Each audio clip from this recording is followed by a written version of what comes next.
ningependa kuchukua fursa hii kujiunga na viongozi wenzangu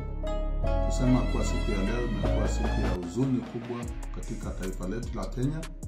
kufuatana kifo cha baba wa taifa Raila Amolo Odinga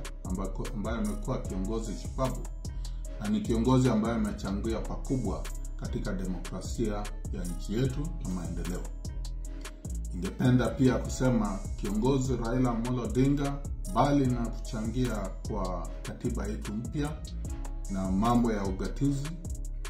alikuwa amesisitiza kujumuishwa kwa kabila ndogo katika maendeleo na katika ugawaji ya mali ya kitaifa. Kwa mfano kama jamii ya Wateso ambayo ni wawakilisha kama msemaji wao, Wateso wanajivunia kuwa Raila aliwezesha gavana ya kwanza ya Busia Sospeter Ojaamong kuweza kuchaguliwa kupitia kwa demokrasia ya kusikizana. Pia aliwezesha Wateso kuwa na mwakilishi Nairobi, Honorable Peter Imwatoka ambaye ni majority leader katika kabila ndogo kuweza kuingia, kwa sababu Raila mwenyewe alisisitiza umuhimu ya kujumuisha kabila zote katika maendeleo ya taifa.